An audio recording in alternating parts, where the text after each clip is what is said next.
Well, for some reason, I thought the draft lottery was tonight for the NBA, but it's already happened. And yeah, you've already seen the title. You already know what happened. The Raptors lose their pick. They convey the pick to the San Antonio Spurs because of the Jakob Poeltl trade a few years back. And if you've watched my game videos in the past, you'll know I've been on team convey the pick all this time. However, it still sucks. Like, regardless, it still sucks because we're in the situation and how bad last year was. It's like, yeah, you'd rather have something to go off of. But I've always been on team convey the pick because we've all heard the news. Oh, last year, next year's draft is significantly deeper, significantly better than this year's. And it's like, okay, well, if you want to pick in any of the drafts, you wanted this one. And I see on social media, a lot of people are pissed that the Raptors didn't this, they didn't tank there. Look, let me be real. We all hate the freaking Poeltl trade, okay? We all don't like it. I said when the trade happened, I'm like, yeah, it's made you better, I guess. Your team's already not great, and that pick's going to be that pick's dangerous. And it is.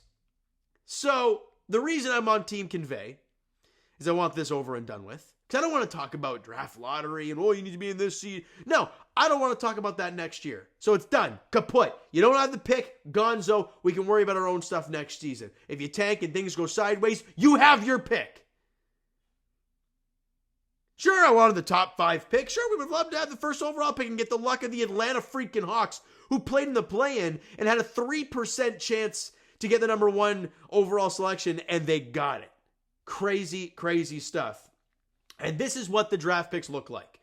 You have the Hawks at 1, the Wizards at 2, Rockets at 3, via the Brooklyn Nets. So if you're a Nets fan, you're even more pissed than Raptors fans are right now. You gave them, was that in the James Harden deal? An unprotected pick. And that became the 3rd overall selection. And I believe it's unprotected. The Rockets are actually going to get that, which is crazy. Spurs get 4. Pistons, who had the worst record, dropped to 5th. Or it was the Wizards had the last pick, or the worst record. I don't know, one of the two. And then the Hornets get 6th, Blazers get 7, and there's the Raptors at 8th. So, I know people are angry, and people wanted the top pick. But I'm thinking about it from a longevity standpoint. Think about it this way. If you had 3 picks this year, let's say they got the 5th overall selection or even the 6th, where's that guy playing? Right? Your starting 5 is already set. Jakob Poeltl, RJ Barrett, IQ, Scotty Barnes. I guess there's maybe Grady Dick in that spot if you want to go all young guys at that point. Right? Yeah, I guess he's coming off the bench maybe. As a top 5 pick, do you really want that? I don't know. And then you had the other 2 guys, the 19th pick, which was obviously acquired in the Pascal Siakam trade, and then the 31st pick, which is the Pistons draft pick, that got acquired in the OG Anunoby trade. You would have 3 guys to try and find minutes for, and it's ugly. In a draft like this as well, it's not what you want. So now things are more spread out. You have 2 picks this season. You have 2 picks next season in a much better draft. Now, I think the next year's is like first and a second, like a normal one. Or maybe it's just the first. I don't know if they have seconds next year. Regardless, you have your first next year. So God forbid something goes sideways, you have your own thing to fall back on. And that's where I'm sitting on this whole thing. I get it. People are angry. Sure, I get it. And Raptor fans are going to be locked into whoever the hell goes 8th overall. And if things go well for that player in the Spurs, everyone's going to hate Masai. It's going to be awful. But in the situation right now, do I agree with the Poeltl trade? Obviously not. I didn't want to trade that. They were not a good team. You shouldn't be adding and trading away a freaking first-round pick. I don't care if it's protected. It wouldn't have gone great. It went sideways. You just lost a top 10 pick because of it. I'm not saying it was a good deal. It was an awful deal. But we're in this situation, so I want to make the best of it.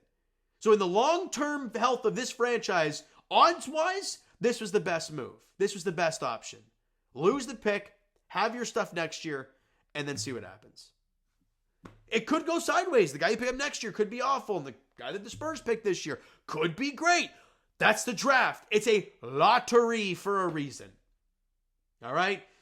That's going to wrap it up. I'm going to go live on TikTok in a little bit here talking about this and talking about the Blue Jays and all that stuff. So if you want to follow up the page, the link is down below for that. Go to TO Sports Talk on TikTok.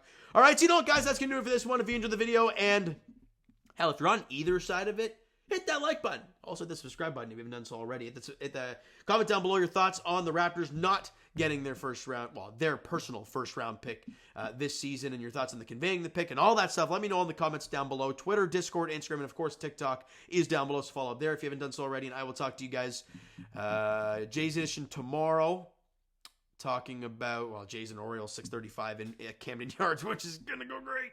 Barrios versus Corbin Burns. Okay, Raptors wise throughout the offseason. Now that that's done, maybe the next thing's gonna be the draft. We will see. All right, so thank you guys so much for listening and watching. I hope you enjoyed the video, and you know what, conveying the pick, and now you can breathe a little bit. All right, we'll talk to you guys then.